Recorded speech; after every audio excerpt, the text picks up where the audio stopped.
go. All right, 6 o'clock, I'll call the meeting to order. First item on the agenda, you'll notice there's a new agenda item that is just a clerical error, so it's going to 1B will be slashed off. So do roll call for attendance. Nikki? John? Here.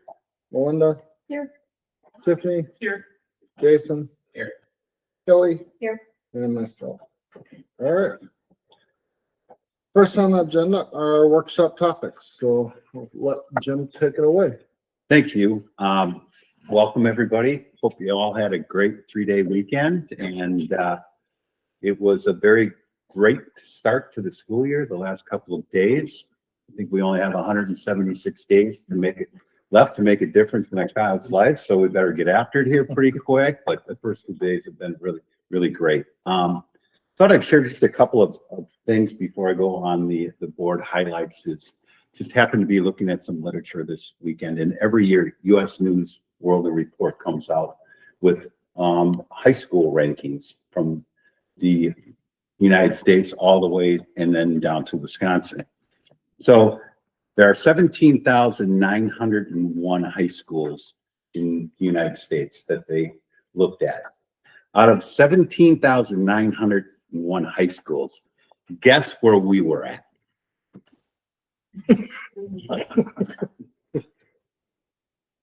Just take a guess. 327. Top 25%. Okay, all right. So a little bit off, but that's okay because it's better than that. We were 1,955 out of 17,901 schools, which means we were in the top 11%. Top 11% of high schools in around the United States of America. That's pretty cool. That's pretty cool.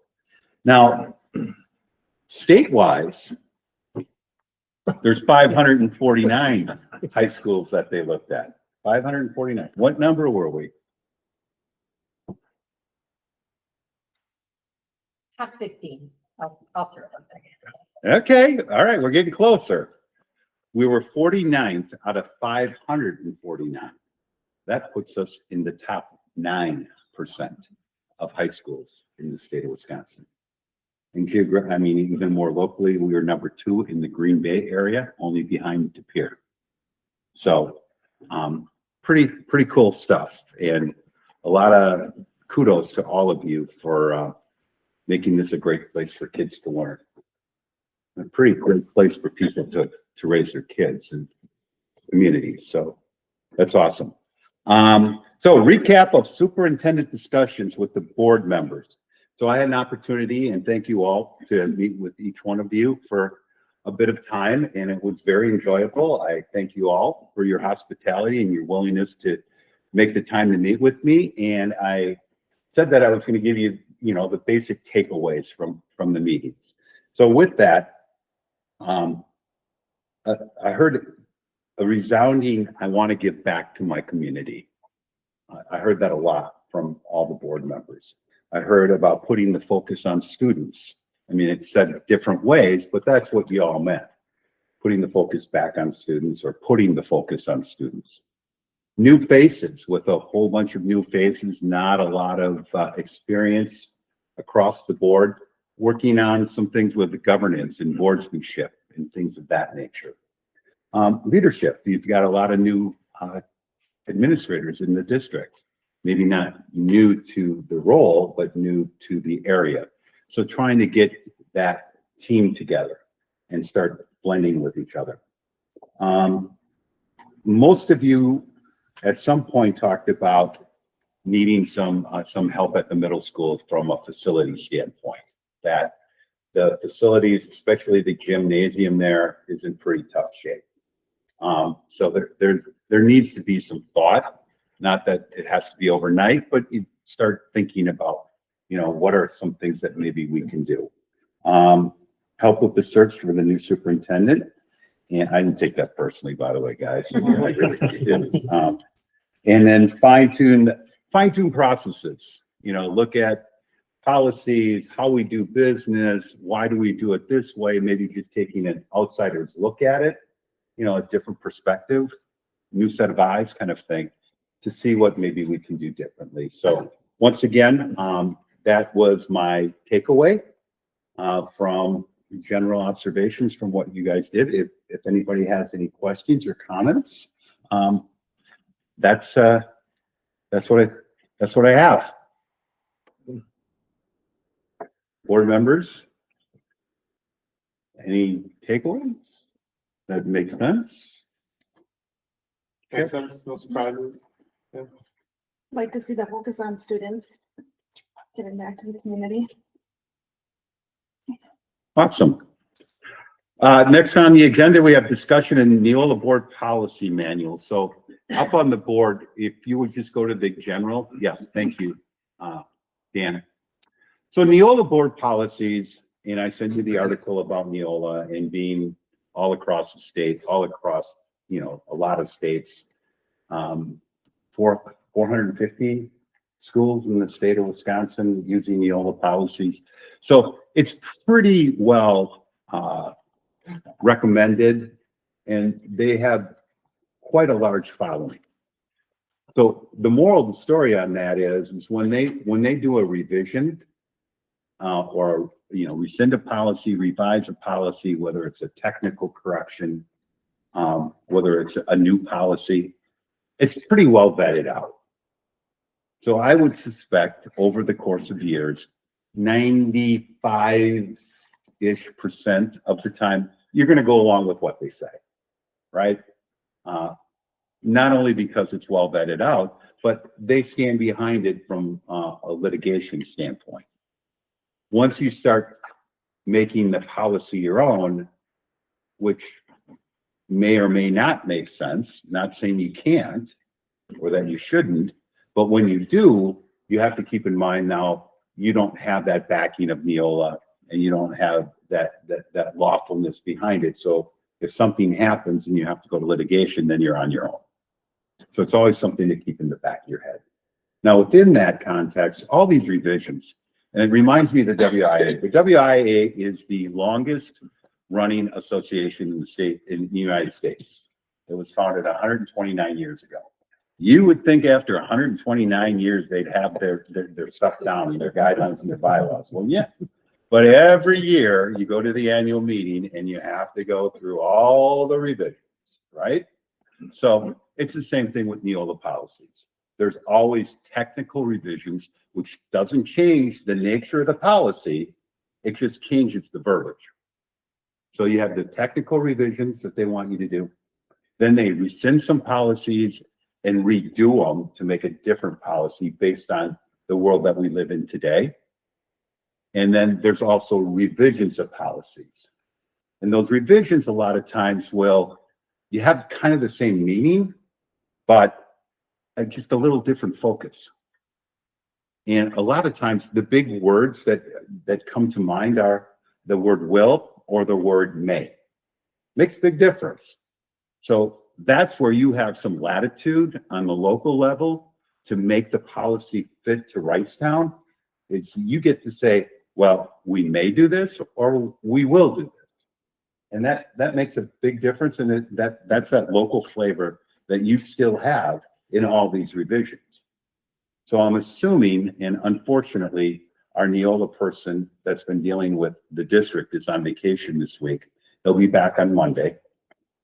So I was able to talk to somebody else at Neola, and I was able to get into the content, into the executive content. So I can see where 34.1 is, which we're going to talk about here in a little bit. I can see it there, and I can see some things have started, but I don't know if that was truly vetted out with the Neola person and previous people back last spring. So when he gets here, the goal is to make sure that for the 17th at your board meeting, that we can try to get to the first reading. So there's 34.1 and then there's 34.2.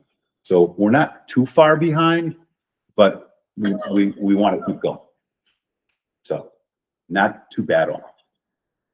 Any questions? Now I'll go back to the, I kind of went on a little bit of a rabbit hole there, so I apologize. Going back to the general formatted Neola policies. So board docs is where it's housed, right? That's just the company that houses the board policies. So in the board policy, the 0 is just adoption resolution, say in your school district. The zeros are talk about you as board members. So if you want to know your roles, responsibilities, how do I do something, you go to the zeros. The zeros will kind of outline what you're doing. The thousands are administration, or about the district administrator and district administrator duties and district administrator things that you would want to make sure that your district administrator is doing. The 200s are programs. What student programs do you have? What are the programs you have within your school district? So if you're looking at programs, early literacy or something like that, you would look into the 2000s. 3000s are professional staff, so that's your teachers and your administrators. 4000s are support staff, which is all your other people within the district. A lot of the rules are the same, but they do delineate between support and professional. Students, it talks about what students' rights and responsibilities and expectations for students are. Finances are, just as it might seem, how you're supposed to financially run the district and all the rules that go along with the way they have you do the functions and objects and how you do the budgeting. I mean, it's not the easiest thing to follow, but that's the law. You have to do it that way. Property obviously is about, your buildings and grounds types things. Operations are, how you proceed to support and run your district. So a little bit, programs are what you offer, operations is how you do it. And then relations is kind of the catch-all at the end. Anything that wasn't in the other ones, they kind of have this catch-all type 9,000 area where it's about relations. Relations with the community, relations with other school districts, relations with maybe your village versus your town versus your county, things of that nature. So that's just a general walkthrough. I did get contacted by CISA 6. The gentleman that did our in-service at the beginning of the year, Ted Knightsky, is available on October 27th. It's a Monday night. If you guys could check your calendars in the next few days and let me know, board members, that you could make yourself available probably around like 5:30 for a board workshop, special meeting on boardsmanship. He does a really good job. He was a superintendent. He runs CISA 6. He's a mayor, and he does a lot of board workshops. What date is that again? Ted Knightsky, No, the date. 27. October 27th.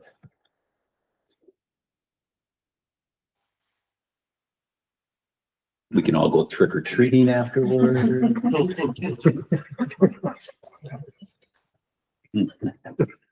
I have my costume on already. Anyway, so that's on October 27th. So hopefully we can make that work. Also, you have some fall regional meetings about board things, policies, other things. I don't know if you guys have attended WASB regional meetings in the past, but I'll send you out the dates. I don't know if you go to Green Bay or if you want to go to Kiel, you want to go to Neenah. So they're kind of equidistant. Probably Green Bay is probably the closest. Yeah, typically in the past, it's been Green Bay. Okay. That would be on October 22nd. Rock Garden Comfort Suites. So if you're interested in going on that, if you could let me know in the next week or two, we can have a caravan up there.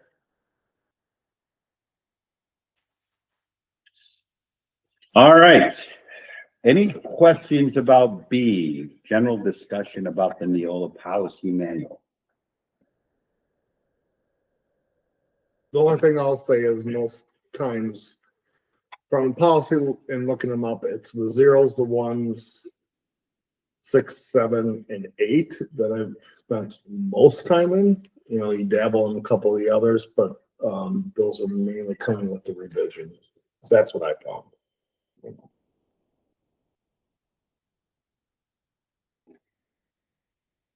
Dan, if you would put up policy 2340, district sponsored trips, there was some question about that last time, pulled out, that needed a little bit more conversation. So I did, do a little bit of legwork for you. And in essence, district sponsored trips are something that we expect kids to go to. The attendance is expected. And if that is the case, like you made the football team, you're expected to go to the game. So we have to provide a bus. You know, you are part of a school sponsored trip. We have to provide the transportation. So then there's rules about how we do that. So the first question is it a school sponsored trip or not? Because then that segues into Part D, review policy 8640, which is transportation to and from such places. So 2340 says, okay, this is school sponsored. If you're going to go, we're going to provide transportation. If you don't want to use our school transportation, then we have to hear from the parent that you get approval from the athletic director or the school principal that you are acknowledging that you're taking your child with you instead of on the bus, or that they're going to drive themselves to the contest or the school activity. And in that case, we can approve that happening, but then they can only go home with their parent or they can only drive themselves. That's a school sponsored trip. A non-school sponsored trip is something that we do a lot of those. We'd like you to go, but it's not mandatory to go. So there is a ropes course that we want the volleyball team to go to, and we'd like everybody to go. But if you don't go, it doesn't mean you're not going to make the team. It's not going to be held against you. Okay? So we say we'd like you to get there. So, you know, Nikki can throw 4 people in her car and go if she wants to do that, because it's not a school sponsored trip. Therefore, there's a lot more latitude on how you get there and get back, but it cannot be mandatory. And our coaches and maybe our teachers need to be in service so they understand that there is a difference and that they have to respect that. Correct. No way to talk about like where it really started to make sense would be, I know it was a question like summer leagues, right, per se. And when Dan, Eric, myself, Jim were looking at it, it was, if it was paid by the school and like our tax dollars. So like in volleyball league and at Schwabman, it was paid for out of the volleyball activity account, which was fundraised into, so that it was not a school sponsored activity. So that's how that kind of helps me kind of differentiate whether it's school or not, if that makes sense. Am I right with that when we talk? Yeah, perfect. Thank you for reminding me of that. So taxpayer money, school sponsored. Non-taxpayer money, you can still use that for other things, but if it's going to be not a school sponsored activity, then it needs to go through non-taxpayer money or the activity accounts, the fundraising accounts. All of our athletic programs and activity groups have an activity account, right, which doesn't get budgeted dollars. All right, it's all fundraised and they can use it for that. So, and then like I said too, it's like if somebody wrestling goes to the ropes course, that's not held against them, they're using that activity account dollar. Any questions from the board? Okay, so you feel comfortable putting that back on the agenda for the next board meeting for approval? You feel comfortable doing that now? Great. Yeah, I believe that. Good. Neola policy update 4.1, first read, we already talked about that. You can see even up on the screen that this is in the planning stages for this, that part in green, you can see the part in red. So those are the things that we need to kind of go through and make sure that we're doing the technical revisions, and in this case, if there's anything new. But I think there's some new things that you can see the X's on the side where you get to choose if you want to do that or not do that. That's that local flavor. So that's a good example of what we were talking about. Okay, staffing up plan update. So this is going to be a very exciting part of this meeting, because our admin team in just a minute are going to get up and talk to you about some legwork that they've been doing to get ready for this meeting. And it's pretty exciting stuff, I might say. So to begin with, they put together 7 pages of bullet points of things that need job responsibilities for district administrative assistants. So that's like district-wide people, right? Not a school secretary or an aide. These are things that need to be done district-wide to fulfill all the obligations that are out there in today's world. Now, some of them are more aligned with a high school or athletics, but generally speaking, we call this administrative duties across the district. And so what I've asked them to do is to put them in a more manageable form to give to you and kind of go through. Now, we're not going to go through 400 bullet points, but they are going to kind of generally give you an idea of the 5 buckets that they put them in. Sarah? Okay, so, yes, this was a task that Jim gave some of us on the admin team. So a thank you to Corey and to Craig and Eric and Amber to help kind of collect all of the job descriptions that we have, job descriptions that maybe we're lacking that we weren't having, and brainstorming ways to take the 7-page document and put it into 5 buckets. So when we went to go organize the job duties, there were some that were clearly like, this is going to be really good for someone who is working with just the district administrator, the board, and overall district expectations. Then there's some that are really good for bookkeeping. This is everything that has to do with finances, right? Like accounts receivable, accounts payable, money in and out. And the next one was, oh wow, this is really a lot of things that have to do with all of HR. This is benefit, this is payroll, this is human relations when we talk about onboarding, offboarding, and making sure that we're meeting the needs of sick days and paid leave and things like that. And then the other 2 categories are a little bit more specific when it doesn't deal with everybody district-wide.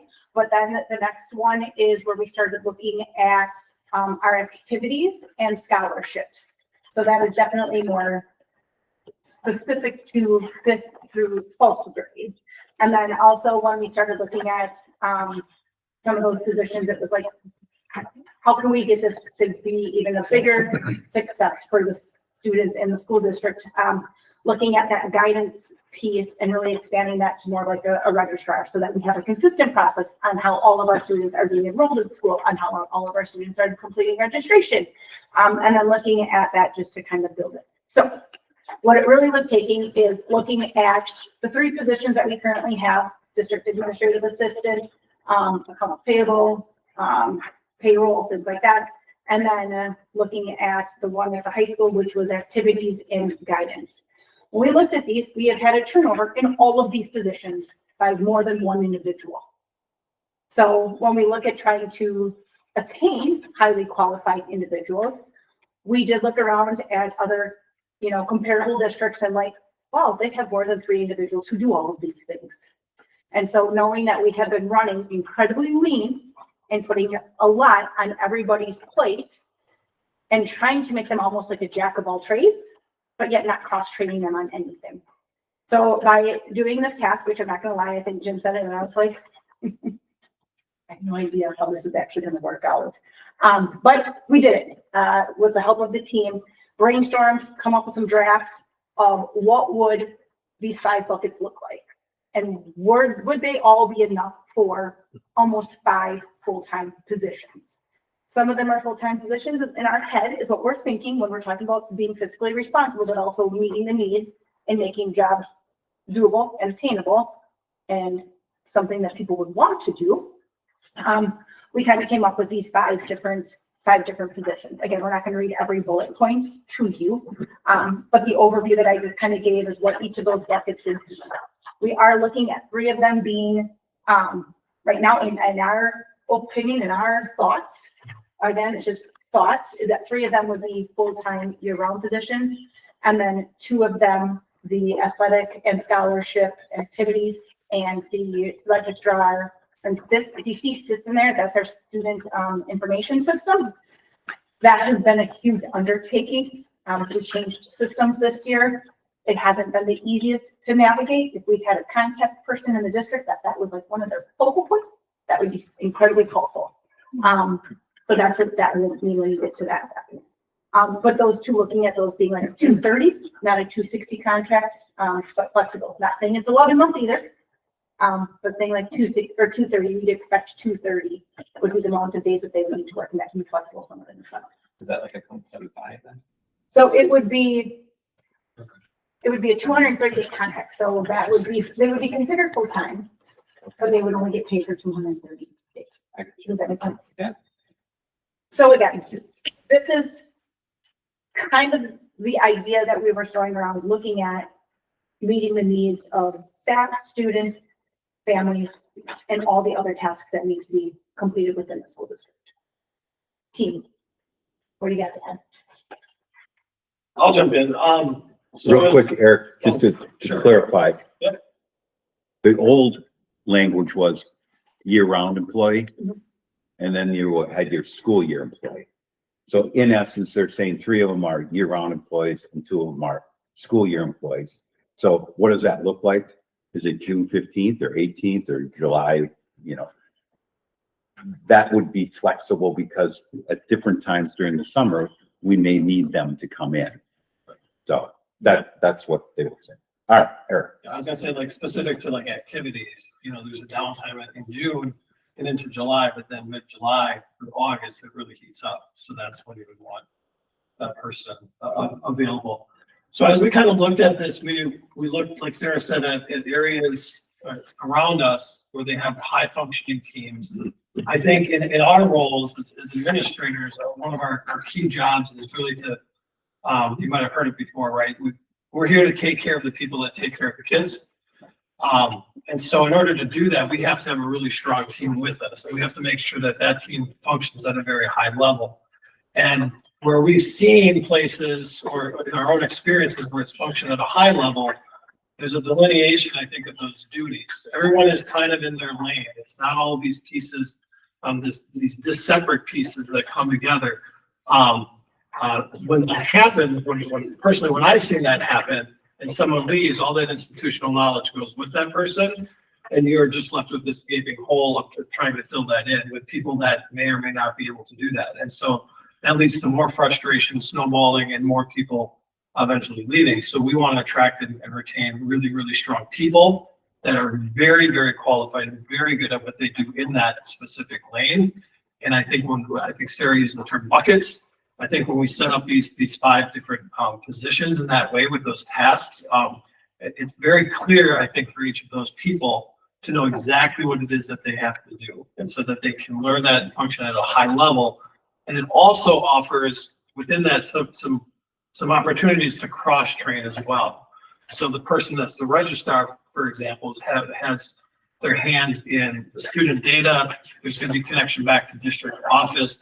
Over time, you can cross-train there too, so that that person is not just a high school person like we've traditionally seen as a registrar, but really becomes a K-12 registrar and really has the pulse on enrollment, on student data across the entire district.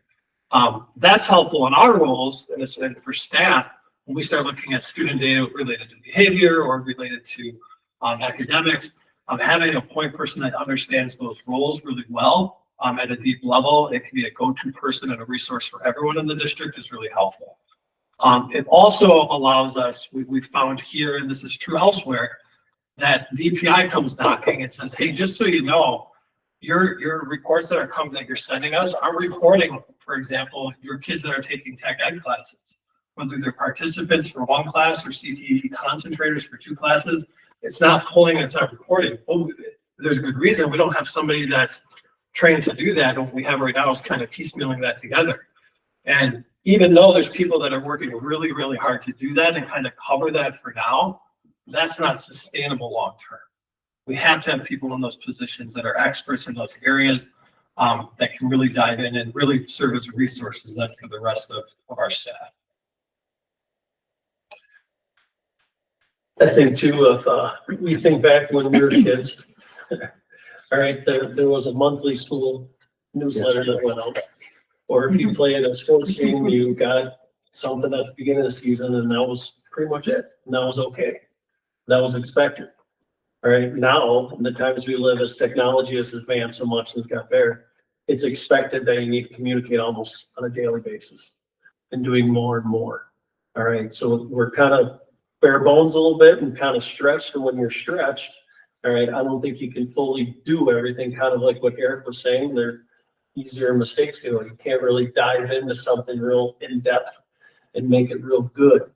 All right, and I think we've done as good as we can, and we're known as a district that does more with less. All right, and we've been doing that. But as technology advances and more of those expectations, and all of you guys have kids and whatnot, you can know from middle school and high school. All right, that if we have more people, more eyes that can look on the things, you can catch stuff, and we can get that information better. And ultimately, what's the key to success? Relationships and communications. And when you have that said, I think that's a good thing. So that's one thing. I really like the idea of this bucket. So it really kind of sets it apart. You got here, but then also you can cross train, right? If we think back, a lot of us know Marion and Kirsten. All right, they're here for 35 years. They knew how to do each other's job. All right, they can check and cross. All right, and that's what we're hoping kind of with some more of these as well too. Our admin assistants are amazing. All right, but they are stretched. All right, so they could use some help. So, I'll wait. I was gonna say, I'll wait for your questions because I have some thoughts about it earlier. Might as well have the board ask questions first. okay. So it's my understanding we already have 3 of these positions, so we're adding 2 of the part-time at whatever school, or what did you call it, school year position? Yeah. So that, just for we have 3 people in the office right now because we brought somebody back out of retirement because we couldn't do it. Sarah was by herself. And then finally Chris came back in, and she's been just a blessing to come in and help. And now Amber has joined us, and that's Amber, by the way, everybody. Say hi, Amber. And so we've really had 3 people in the office right now, and we're trying to dig out from under. So yes, there were 2 people traditionally in that office, but there's a need for a 3rd. And then at the high school, there was the athletic director / guidance type person. And now that we want to add that other position to help Corey out with technology, as well as the register stuff with something to do with our curriculum director, because now we have a Always data reporting. So state reporting is really what that additional registrar means. Yes. So I'm looking at this.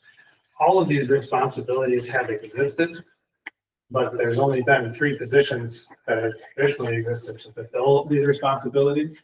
And I don't want to, I hate to say it, but a number of these responsibilities have not been fulfilled, I would say, to the degree that is Wrightstown proud. I think I want to put it that way, because truly there's some of them that, as I think it's Sarah that alluded to interviews, I can't remember who was Eric, but we are doing a lot of different types of courses that would qualify for SCTV courses. We are doing this hard work. At the same time, the data doesn't necessarily reflect what gets sent to the state of the hard work that we're actually doing, that teachers are actually doing, right? Part of the problem with that is that while people are working hard at doing this stuff, the recording of that type of thing requires additional people to be able to make sure that you actually have that accurate. Examples of that might include that the state releases a couple thousand line spreadsheet every year. And I say a couple thousand, I think it's literally 22,000 lines. It's all of the different course codes that are required to be looked through each year to make sure that you are reporting the accurate information. They deprecate those each year sometimes, and if you don't actually pay attention to that, and you were teaching a certain course and it was qualifying for CCE and it showed in a report card that you were doing very well in that, and you just hadn't happened to capture that one year, suddenly you're not teaching any of those classes anymore and you don't have that at your high school. And that does not look good. And it doesn't reflect actually what's really there. So partly too, when you look at that SIS management, every system right now is touching technology from, doesn't matter what it is, information, or, IoT, so our climate controls touch that, our food service touches that, our athletics touches that, literally every single thing touches that. There's 2 people that are designed and designated for that across the entire district, including managing the family connections and all of the communications we have and all of that kind of thing.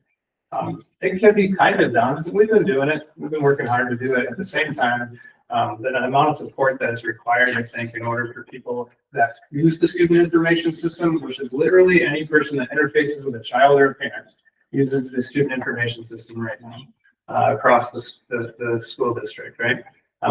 If I'm the primary contact for that, those of you that have worked around me have rarely seen me in my office probably because I'm out and about trying to fix things that are not related to the student information system. So I will usually try to get those emails later in the evening and then try as fast as I can to answer those as quickly as possible too.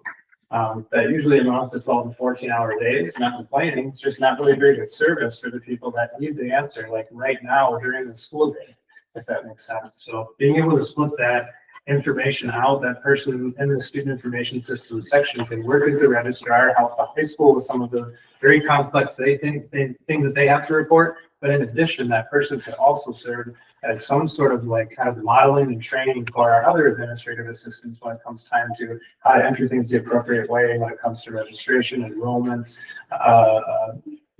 conflicting parent accounts, families that are split up, and now we need to change them to make sure that we're in good shape, that the families still have the information they need. So that particular position is one that, in some cases, just the SIS management is a position alone without registrar, and in many school districts that we'll see. Other questions? So do we need the people that are currently in the role? Are they just doing some of these, or is it getting separated out? Like, are we already kind of paying for these positions? Because I'm envisioning they need to do extra. So, really great point. It is not unheard of for Corey and his wife to come in on the weekends and do stuff. And that happened all summer. That's why it also came in multiple weekends. And we, Dan and to try to do this, that, and the other thing. So when the 2 people in district office left, executive assistants, we had to hire 2 new people and try to get them up to speed while still continuing payroll to get paid. And delineation of duties was getting all mucked up because you shouldn't have the person that collects the money also pay it out. It's not a good thing to do. So when you had one person in that position, that's what happened. So you leave yourself up for a lot of scrutiny. So, it makes sense to have a payroll HR person because all the paperwork that goes with HR has gotten a little bit out of hand. And then somebody to pay literally over $20 million worth of bills. And that's still just one person. And then, so on and so forth. And, anybody that comes to our after school events, watch out because Craig's got that golf cart and they'll run you over because you run all over the place trying to get, I mean, I almost lost a limb last night. So But big guy, can't walk fast. yeah, you could have given me a ride too. So, Maybe a soccer ball. yeah. But the point is that, you know, these people, to the credit, have done a lot. And they've done a lot for a lot of years, but now it's time to right size. And I know that's an overused term, but it's the true term. You got to get it right. You can't expect people to work 70-hour weeks, and because you burn them out, and you've seen that. So it's right sizing it while being very cost conscious, right? So that kind of leads into my question. So you said you looked at districts of similar sizes. What districts did you can you give me just a roundabout, like a few of them that you looked at? So we looked, I know Denmark, we've had some good conversations with Kyle coming from Denmark, looked at it. I know Craig was pulling up different districts that had just an activities administrative assistant, and I think we were, I believe we're one of two schools in the conference that have, and activities / guidance together. Everybody else has it kind of split. Coming from O'Connell Falls also, that was you know, basically every one of these positions exists as separate positions in that organization. Plus there's more than an additional secretary or administrative assistant at every single building that we have as well. So I know they're one school larger, but pretty comparable. Sure. And some districts just divvy it up a little differently. So like in Kiel, they had an attendance secretary. Okay. That was from home, that and checking in kids and stuff like that. And then you had a separate registrar and a separate activities person. So that was, and then a separate data person that was special ed / data. So very, very specific positions. So it sounds to me like you did your due diligence. The other question that I have, and I appreciate all the bullet points, and I've kind of skimmed through these, right? I haven't read them all, right? But I've just kind of skimmed through these. So the other question that I have, obviously, we're a growing district, so it's the work isn't going to get any less. My question is, and this goes to the point that we've been doing more with less. Just because my kids have been heavily involved with activities, I know activities don't stop in the summer. So my question is the 230 versus the 260 realistic? Or is that doing more with less? And are we better off if we just hired two additional 260 day employees? It's an honest question. And Dan, I'm sorry, but that's like a budget question. I get it. That's a bridge we have to cross. I want to make sure that we're doing the right thing, not just for now, but for the future. So should we be looking at two additional 260-hour employees versus 230-hour employees? I'll say, and my wife can probably back me up on this one. All right, but from an activity standpoint, usually at the end of June and early July is kind of a little bit slower. But once the middle of July comes, it ramps up and ramps up hard. August is one of the busiest months they have. So kind of what I would envision, which some does, like that 230 would be working with that person. All right. And those extra days we could pinpoint together. Hey, what are some heavy days? Maybe it's 3 days, 1 week. All right. Maybe it's 4 days. You know, maybe it's just Tuesday, Thursday, all the way through. I think it's I would like to work around that person and that family schedule as well too. Yes, could it be? I think they'll have work if they did 260. All right. And that's another thing we haven't said too. It's the front door at the buildings in July is usually the principals or myself. All right. We don't have somebody at that. So if somebody comes in looking to register a kid, there's no one there. All right. Otherwise, we're going to send her to Amber. All right. Or something like that. So where most districts will have, you know, somebody, you know, we could put on the door, hey, you can go register a kid there or something like that. I think with multiple more admin assistants, we can create a schedule where they're together, where one of them at least is in the district, at least Monday through Thursday, so they can help out that way. I think we can, we do more with less, but we are extremely innovative district and flexible to really maximize the talents of our staff and really think around that way, that we can do it that way.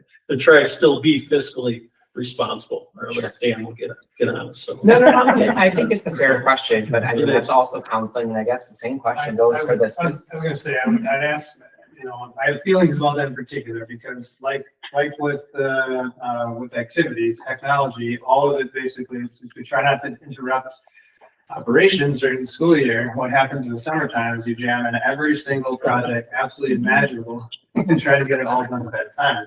There's only still that same number of people. The SIS part of it requires a significant amount of work because you're ending a fiscal year. You're not a fiscal year, you're ending a student information year rather, excuse me, at that particular time, although they are ending a fiscal year too. But that has to be transferred over then all of there's a lot of work that has to be done on that. The registration part of it, which we really never historically did as a district, is a good thing. If we've already starting to see a lot of things that are starting to be impacted, like students that didn't actually live in our district that needed to actually open enroll because we haven't found that out for 2 years because we didn't do registration, right? There's all kinds of things like that that can really have a significant impact on us, that could be done. So that position could really, could function during that time, but like Craig was saying, like I'm willing to figure out a way to work around someone. But absolutely that position would have work to do in the summertime, especially if it was combined as it is right now with registration. And on top of that too, and we discussed it too, if we add those two, we're not just adding that amount of money on top of everything that we're doing now, because adding those two will actually cut in different areas that we would save on. So not saying that would be an even, wash, all right, but there's ways that adding these positions, like I know at the office, we contract through CISA helps us. Yeah. All right, with our billing and payment, we won't have to pay CISA anymore, to help us. So there's that's just one example, but there's a lot of different ways how we can trim not staff, all right, hopefully, but just trim the fat a little bit that we can get back a little bit. Yeah, I just truly, I guess my question to the group is really, are we looking at I mean, I see the work there. I see the work, especially right with the technology stuff, the 260 position versus the 230 position. I appreciate the need to be fiscally responsible. I really, really do. You really have to be smart with money, right?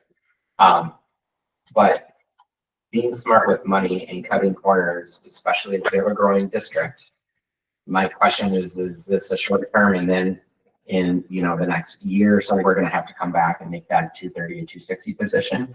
Are we smarter now to make sure that we have the staffing needed to support the people who support our district and just have all of these be 260 positions? So that's my question. It's a great question. And so back to the original premises, these are our thoughts. Yeah. Nothing's etched in stone. Yeah. So we wanted to get this type of feedback from you. So that's great. So thank you very much. And we're going to take that in consideration. I think the other thing is to be commonsensical. The people that we're going to attract for these positions more than likely probably want some time off in the summer. Those are the people that are really good at these types of jobs, but like to be home in the summer with their kids.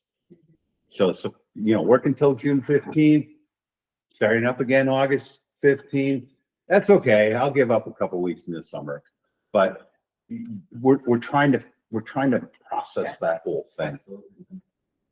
Yeah, I would say from a budget standpoint, we currently budgeted for the 230. Certainly willing to go back to the drawing board and see what adding the extra 30 days would look like. And obviously when we, post those positions and interview how that vets out as well, we'll take a look at that. But, Yeah, I think I appreciate the feedback. Yeah, I think it's great. I think, if you can find better people because you're going to give them time off in the summer, then, that's also very important too. It's not just filling the position, but it's filling the position with the right person. Any other thoughts from the board? And so what I'm going to add in too is, you mentioned running thin, not everything can get covered when you're so thin, right? So if you're missing data points and whatnot, those are things that cost the district in other ways, right? So I'll give some examples and things like that. It's just to save it long run anyway. I'll piggyback on that. What's the cost of burnout and turnover and retraining? Astronomical, right? So like you look at the numbers and the dollars and cents, but bottom line is it fits and it works with your budget and you can get people in and it makes your jobs easier and we're not scrambling. I like that idea because then you all stay longer. And every time you turn somebody over, it costs you more. So I think there's a hidden cost there as well. A lot of times this is local people. To add with that too, being my 7th year now, I've taken a fair share of complaints. All right, which is fair. I have never had a complaint that we've sent out too much information. I have never had a complaint that our teachers do parent square too much. Never had a complaint that we send out too much. I get complaints if it's not enough. All right, so the more proactive with you are communication, I think that sense of giving more positive relationships. And I think those are some things that help out. Any other questions from the board? I mean, I think one thing that, as we're considering everything, is we're living more in a time of, right now answers. And I think this gives us also more opportunity to give right now answers to those folks. Plus also provide maybe a little bit more work-life balance for others in the district. I think if there was some creativity that could go into schedule, fine. I do like bringing up, is it really truly a part-time or not? So, the other thing I would bring up is if you have those heavy months on the SIS management side of it, maybe it's hey, you know what? November, December is not so heavy, so what about 2 months off there? Go snowbird for a little while. I don't know. Good to me. I mean, there's other ways to look at it, so it might be. Especially if you're hungry. So, Well, thank you for the feedback. Just a reminder that this is a support staff position. And so the process is for the administrative team to make those decisions and figure that stuff out with your feedback. So this is truly a team effort. So thank you for that. And then of course, now we turn our sights to Dan to collect it, count it, and make it available for us. No, anyway, he loves it when I say that. I got to get it in one time. Okay, so one other thing about staff plan update, and we're going to segue into the next part with it, but Katie Hayes is here with us today, and she's going to talk a little bit about the public relations ideas. But before she does, one other staffing update is Katie is a 0.6 person right now, and we're really looking at adding her to a 0.8, and she's willing to do that. Do all her grocery shopping on one day instead of 2 days. And so I can't help it. I'm sorry. So,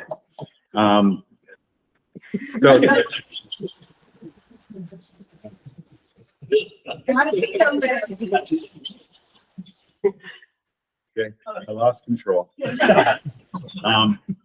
But yes, that would be a professional staff position. So that will be on the agenda for the 17th to update her from a 0.6 to a 0.8 on that. And that would go from support staff to professional staff. She is a professional Oh, staff right okay. now. It's just Oh, increasing you're her saying, I time. got you. Okay. Yeah. All right, mine was. So with that, we'll segue into public relations and turn it over to Kate. Okay, so Jim and I met maybe about 2 weeks ago to kind of get what he's looking at for growing the district a little bit this year and maybe trying to post as much of a positive spin on everything that's going on in our community as much as we possibly can. And we said, well, what's the number one way to do that? We could try things like sending out newsletters and things like that, but really one of the big ways to reach people right now is through social media. And as of last year, I had taken over the social media part, and the big push last year was just trying to be a little bit more proactive with getting things out to people in a timely manner. Before that, everything was going out really, really slowly because we were outsourcing it. So the big push last year was getting it out there quickly and getting out, like, being proactive with like color blazer and is coming up, and the senior citizen prom is coming up, and letting people know about the things ahead of time. And we said, this year, what we really, really want to do is push out just all of the positive things that are happening every day in our schools. And Jim said, you know what I want? I want something posted every day. And I said, okay, we can do that. But in order to do that, we need a lot of help from our staff, because there's no possible way that I can go into classrooms every single day taking pictures of what's happening. So one way that we're really going to push this is during our in-service, we asked staff to say, get with your teams. Most of them are in teams of about 4, elementary, middle school, they go by grade levels. At the high school, they go by departments. But please go into your teams and say, okay, 6th grade team, one teacher is this week, you write it on your schedule. Another teacher is this week. Every single week, we are going to try to get something from every grade level or departments to post about what is going on with the kids in the schools. And parents, grandparents, community members, they love to see all of what's going on in our schools. Every parent's like, oh, I wonder if my kid's going to be on there today. So that is one way that we are really, really going to try to push positive PR. We're still going to do the stuff we've always done, the Throwback Thursdays. We're going to do the introducing new staff. We're going to do the graduation stuff at the end, but it's just really going to be pushing as much as we can out there. I'm sorry, you're going to gag when you see all of the posts from yesterday and today, but it was the first day of school. It's a lot, and the teachers are excited, and I'm not going to stop them, because we know once January hits, it's going to be like hey, Pesky Katie is asking for more pictures. So I'm taking it as I can get it, and it's a lot right now. It's going to die down, but we want to be putting as much positive stuff out there as we can.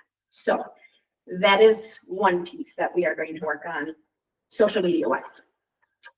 Another thing, Nikki's Beers at the middle school actually brought this to Jim and to me and said, this is something she had done, she had seen in her old district as she was in a Schwabnon, and it was a positive way of trying to boost some staff morale. And it's inexpensive, it's free, and it's just a way of saying like, wow, you are doing a really good job. So what it is about the third month or the third week of each month, Jim or me or somebody is going to end up sending out just a Google form and saying, just do a little highlight of anybody in the staff, the paras, the teachers, the admins, the food staff, whoever you saw do anything positive this last month, give them a shout out. We're going to ask for a little bit more information. It's going to be, give us at least like 3 sentences on what they did. Don't just say, they gave me a high five. Give us some information. And then we're going to give them about a week to fill it out. And then at the end of each month, we will be printing off just certificates. And Jim is going to go around, at the beginning of each month, then with these certificates, staff can get as many as they are nominated. So they can get 5 different certificates at one time. It's just a way to say thank you to the staff and to say you were noticed. Good job. Thank you for being you. The staff, especially as we get throughout the school year, they just don't hear it enough. So we really want to keep that going all throughout the year. I'll be following along, or somebody will be following along, taking pictures, and then we'll throw that on social media too, so that everybody can see how amazing our staff is. So yeah, those are just 2 ideas that we have going so far. There might be more to come, but that is what we had discussed so far for PR. So the moral of the story is, in today's world on PR, it's got to be consistent and overwhelming, for lack of a better way. So every day and consistently doing it. And that's what people like to see, because they go, oh, I can see that on that. Oh yeah, I know where to go for this. So you're reaching people that maybe didn't have a chance to reach before, that maybe don't have kids in school. And we still want to connect with them. And so if we give them a place to go and they know every day they can go there and get it, they're going to go there a lot better than, well, once every 3 months or 4 months they get something. So that's kind of the idea behind it. And the second part of that is who's our best best ambassadors? Our teachers, right? Our teachers are our staff members. And so recognizing their efforts is, you know, a great way to help with the public relations of the district. And then the final thing is, we also heard though that maybe we want to do something a little bit bigger than that. And so I'm going to turn it over to Corey to talk about another thing that we're going to do. So two parts that, I guess this is a two-part thing. One of them is that's related to kind of the website, and then the other one's related to another kind of promotional video. So the website part, we have two people that are now contracted that are just short contracts. One of them is is Joe Bailey at the high school, is going into classrooms and a variety of different events, taking some high quality photos for us. This is part of what she does for her outside career, but also what she teaches students in graphic design. So she's going to be going around taking photos for us. Those photos are intended to be used both for social media and also on the new website. So she has kind of a long list of different things. And so she's going to be doing that instead of 4 different seasons and capturing a certain quantity of photos to capture each season of the school year so that we can continue to cycle those out year in and year out, and they're kind of updated and that kind of thing on each one of those pages. Ideas to try to capture activities, athletics, candid photographs of people doing things, not just our beautiful buildings, but the people that occupy them, right, and are here for them. The second part is then a former teacher that was at the school district, former staff member. Her son does the video. If you've ever seen the Blaze Color Run video before, we've contracted him then to do something similar, but for our school district. And so those will be a series of smaller videos that are candid. The new website will have the ability to play those videos across the top as banners on different pages and that kind of thing. And the idea is, again, just trying to making sure that we have high quality video that we can be able to show off to staff and students and parents around the community, and make sure that when that website gets published, the items that are on there are coming from high quality materials. And we spent a lot of time capturing them over many months in order to make sure that that looks really nice. So that's one part. Then the second part is that we were having those conversations with his named Aiden for videography, and I think this is what you want to also need to talk about, Jim, right? The second part of this is that looking at trying to create a really short promotional video that kind of captures the entire school district, captures the community as well. Aiden does a really nice job with this. I've seen some of his work with smaller businesses around the area where he ends up doing some B-roll, some nice interviewing of different community members, parents, things like this that would really highlight the valuable things of the school district. And so be able to use that, publish that in a variety of different places, social media, on the website, and around, really trying to do that pretty strategic time period when people are starting to decide where it is that they want to go to school the next year. And then trying to be able to have that website coming out at the same time as the promotional video, all hitting that at one point, to be able to have kind of a nice shiny finish, I guess, on top of some of the hard work that's going on underneath it. So that was Yeah. So it's going to be a really great video. He does a really nice job. When we talk about social media, all the stuff that we're talking about social media, what platforms are we talking about? Facebook? Facebook and Instagram. So are we considering any way to reach the people in the community that aren't on those? Like we have a lot of older community members or people without kids that aren't attached to the school, but they're not going to go to the Facebook. Melinda, you know that only old people are on.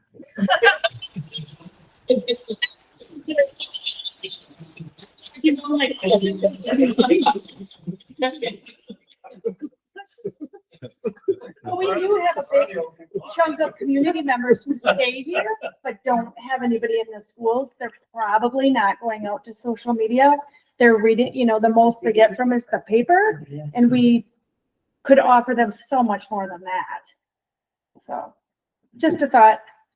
Yeah, and you're right. And we talked about that, and we're trying to figure out QR codes, maybe at Dick's, that you can snap a picture. I mean, there are some people that they just want to read the local paper once a week, and that's it. And they're not going to do anything else.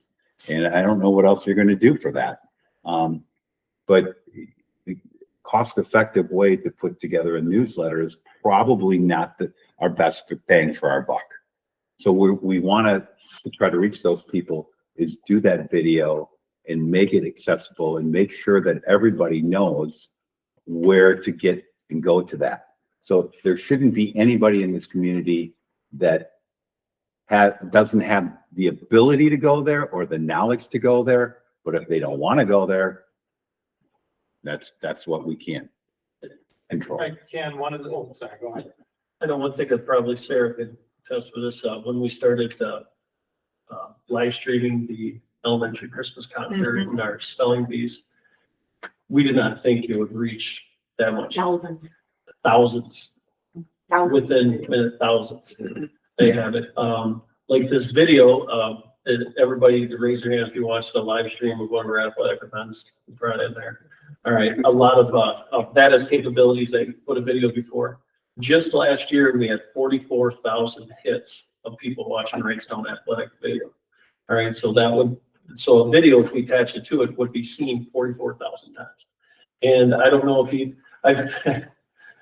there's a boatload of hazes all over the place. All right, and when I go back, yeah, I seen that on Facebook. I seen that post there or whatnot. Our biggest ambassadors are our senior citizens and whatnot, because who are they talking on the phone to? Oh, did you see what happened here? Did you see what happened there? They're talking to everything there. So yes, I do see the newspaper one, but I was shocked by how much our social media just reaches far and whatnot too, because again, we're telling our story, right, that way. I like the QR code idea. You can figure out a way to do that. And then even if we could do some kind of email blast where people could share that, or if you could attach something to the athletic videos and stuff like that. Like I just watched the volleyball game last night, so that'd be great. We did, Parent Square could help with this. I kind of mentioned this when in the last meeting, that there was the same population of individuals. So we've upgraded a bit of our subscription to that. We're purchasing we purchased the website that will come out. It's all part of the suite now, which this part came with it. So there's a community option in there that used to have to be inside the SIS for everything. That can have a QR code that says, would you like to be on our mailing list? If you have email, but you don't have any social media, like you can scan this QR code and that'll sign you up on our community list. And then if we get to a point where, we can work together a little bit more to have, like, some of the social media posts could actually originate directly from Parent Square, which would then post to Facebook and to Instagram, and then also go to that community group. And then whatever platform they appreciate, it could potentially go there. So I think we have some tools that we could utilize that we're already, we're paying for them and we're using the majority of those tools right now, but there's also parts of it that we didn't get to probably grow into, I'd say. And so as we work together with the county team, I think we can at least get some people that maybe don't have social media, but probably still have internet, right? And they can be able to access things through that. So I think there's good ways to reach a wider variety as well. With us going digital, on social media, would it be possible to look at least an electronic newsletter, so that if you attach that to the QR code, not just necessarily taking the Facebook, but it takes them to somewhere else, right? Because I think if there's some that don't want to do Facebook, that are, past that level of as old people, maybe that would help as well to start to attract it there. The other would be, if we do have a QR code, like Phoenix Village will put out in their flyer, things like that. Like, I'm sure Greenleaf has one, other ways that we can also partner with some of those communities that are sending stuff out to see if, hey, let me put this down in the corner. We know that this is a big topic for the board, and so we wanted to let you know that we're actively looking to do what we can at this point in time to get as much out there as possible. And these are great ideas, and we are going to continue to try to reach the unreachable, not the star, the people. I get it? Unreachable star. Okay, got it. All right, good. So that is part of what we want to do. So yes, and thank you, Katie. And Corey and everybody else, because there's some really, really great ideas here. I think we're on the right track. One question, how do we manage our social page? I asked because I had an experience this week where I had a friend get hired by a different district and their social page made a post about it, so I liked it. Then like today I woke up and I had a notification. I was like, hey, you liked our post. Do you want to join, the community for the school district? And I was like, well, no, but. So I go in manually and Okay. everybody who has ever liked Yeah. anything will get invites to like our page. Sounds good. I liked the page before I liked the things here, so I had that experience. The only other thing to, make a comment about is, I guess too, I'd like to see, I like the images, but I think too, if we could give some background, a little bit more content to just social media visual pictures, because sometimes we know what's going on, but those viewing it don't. So like be able to speak more volumes about what our district, the good things our district is doing, not just pictures, but to give some of that background. So add the content to it. Well, and if there's, as board members that are school related that you want shared, you can share it with me and we can put it out there. There it is, we don't usually take things that aren't, school district because it is the school district page, but if there's ever anything, even from the school board, if you guys want to share out anything, we can link it very easily and put it out there for you. So, just something to think about also. Think of some of the programming that we have coming up. So whether it's Veterans Day or like we have the Respect programming for freshmen in November, sources of strength, different pieces like that. There's already a story there. So it's just somebody writing that up and including that with some of the images to get the context. So I think the key is capturing the good work that's already happening. We don't have to manufacture new stuff, right? There's so many great things already happening. We just have to capture that. I like the idea of just that context. That's the reason why we talked about staffing before PR. Discussion of 25-26 preliminary budgets. Before I ask Dan for his thoughts on that, as you all know, the next topic is the annual meeting and going over the agenda for the annual meeting, and the ins and outs of a budget are very difficult. So I just threw some things together as Dan and I were talking about it. So you have your Fund 10 budget, which is the majority of your budget, and that's where you do, most of the things that we just got done talking about. That's about $17,850,000 is the preliminary budget in that area. Fund 27 is your special education budget. That is $2,267,000. And a reminder that the state did increase the reimbursement, but it's at 38 cents from 33 cents. So you're still paying 62 cents locally. That's considered your operating budget of $20,124,000. And then on top of that, you also have your actual full budget with all the other different functions and areas, everything except food service, because food service is kind of like, it's an in and an out. And so you don't want to really include that part of your budget. So everything else with debt and yada, yada, yada is $23,113,000. So right now, if you look at your total budget and what you have in your fund balance and in Fund 46, which is a different type of fund balance for building projects and building projects only, you have about a 34% fund balance. If you just take your operating budget, your 10 and 27 budget, and then you would take out the Fund 46 and just include your Fund 10, you would have 33% in your budget. It takes about 25% roughly to not short-term borrow. So you guys are in awesome shape.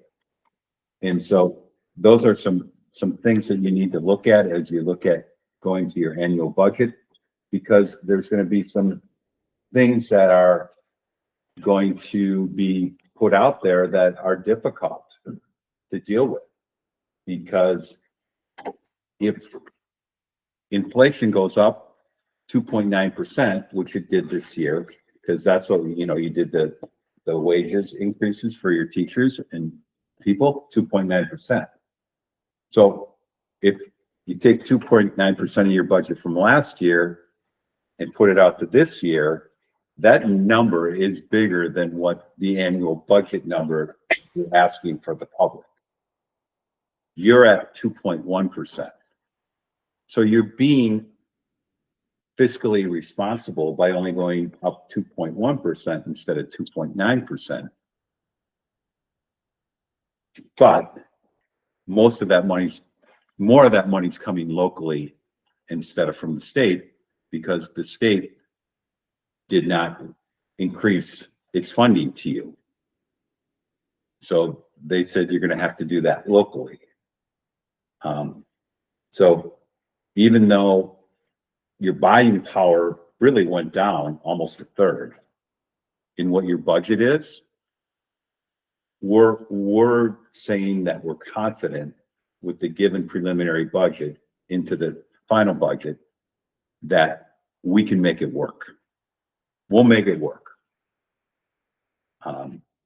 Because we have to for the kids.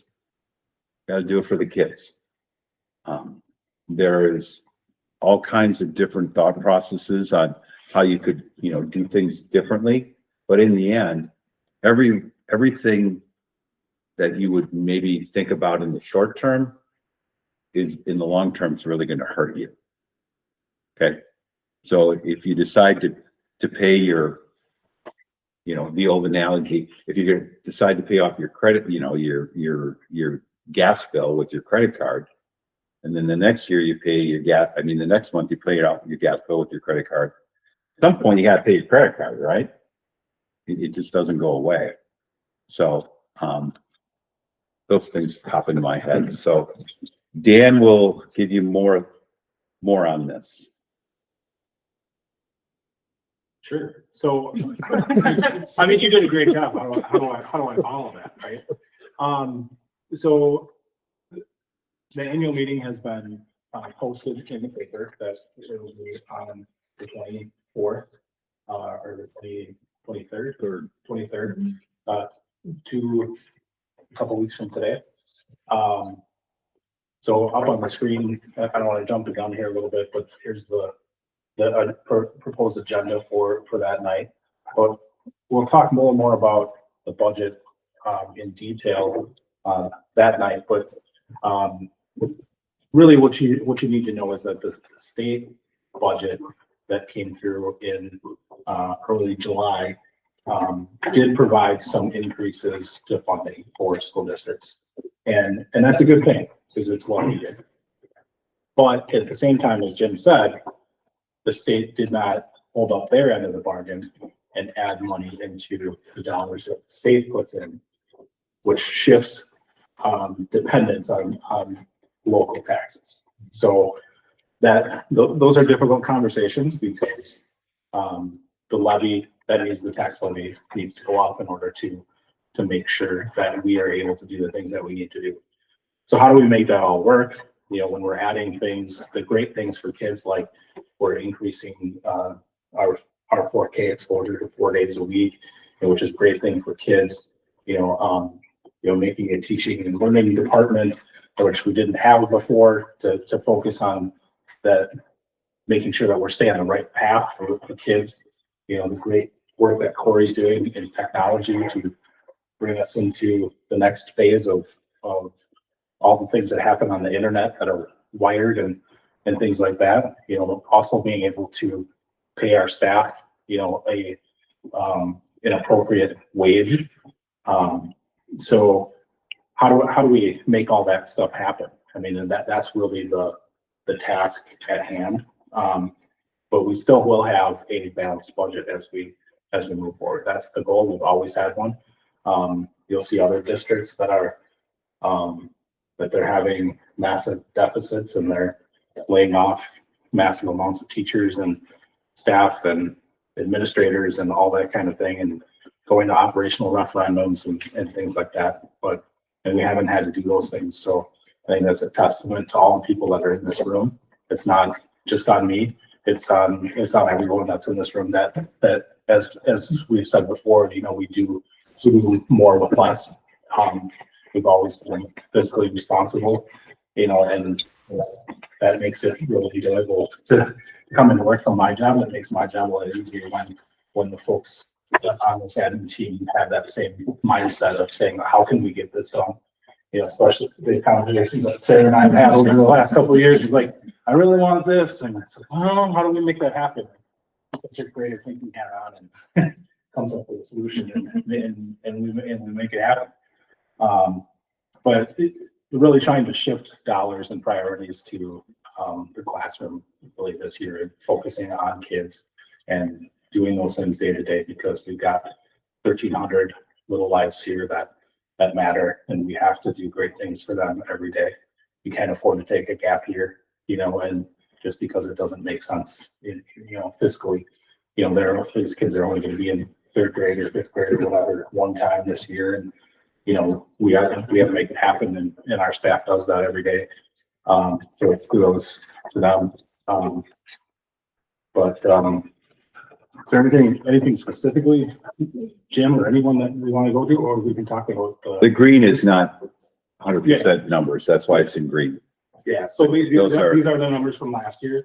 We have to update that out. So, what will happen over the next couple of weeks is the proposed budget will be published in the paper.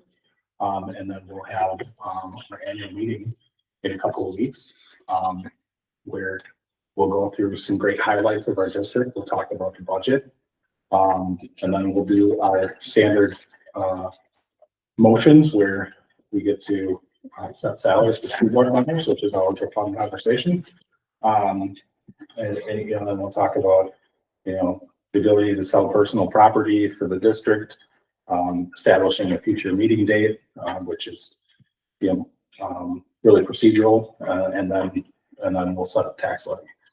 So, reminder that the annual meeting, what is approved for the levy at the annual meeting is really advisory, because we don't even have all the numbers yet. We won't get those numbers until the beginning of October 1st and October 15th.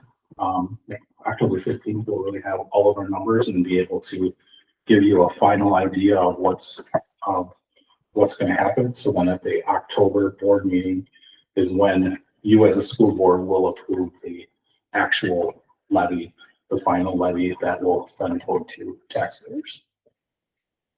Now, some of you haven't seen that kind of thing before. Any questions on how this all works? I think, the last couple of years you had it printed out for us. Can Yep. we get that again? Yep. The printout? Yep. Thank you. Quick question. Yeah. From procedural, if you get the last set of numbers on the 15th, that's the same night as the October board meeting. Do we need to push the board meeting to the 22nd? That would certainly be helpful. It would give us time to process those numbers. So just a heads up, we're probably going to have to move I hadn't looked at that far ahead. I didn't either until right now, but you said that. So the 15th is the third Wednesday, and we won't have the numbers totally solidified by then. So we probably should move the 15th meeting to the 22nd meeting. Or you more than likely could still have your meeting on the 15th, but then you'd have to have a special board meeting on the 22nd. So you could do it either way. 22nd sounds a lot better. Yeah. So we'll plan on Yep. at the 17th board meeting, making a motion and moving the 15th to the 22nd. Simply because of, he's Just not gonna have time to run the numbers yet. in past, and without going out there, just can we check the district calendar as well for any events that are going on then? That will be parent teacher conferences. Mhm. The 22nd will be at the middle school. By the way, the annual meetings when the Powerpuff and Rock and Jack volleyball is too.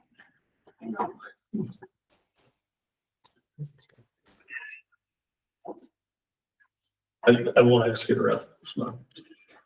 So we're talking October 22nd. No, September isn't for the annual meeting. Oh, the annual meeting? We don't have to do that. I'll be there. I mean, talking PowerPoint, right?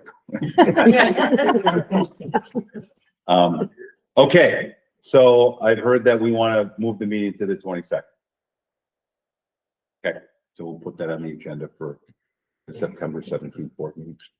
Are we gonna have that meeting? Only the middle school, you said? It's only the So parent only teacher the conferences here. Oh, okay. Just at the middle school? Book sale be set up in here. No, because it's only middle school parent teacher conference. So Okay. the elementary parent teacher conferences are in November, There are 2 dates though, right? So 22nd and there you, October 20th.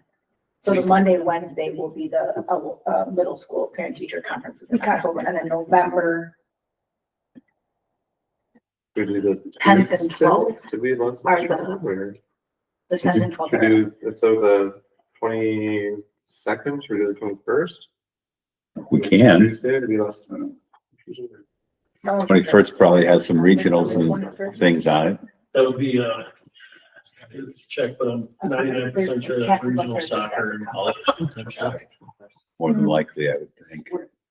Administrative Probably services and annual meetings are having conferences are probably better than, Yeah. Okay. because you can change, you can. A move Monday would things be around. better. For the library. Not for the end. I think the 22nd and then do the meeting in the middle school gym. Yes. Well, that would. That would be During the thunderstorm. up on the stage. All right. Turn it back over to you. Alright. Anything else on the annual meeting? Alright. I need to wear my suit coat.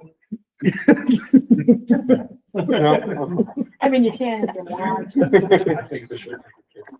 Sure, my kids. Okay.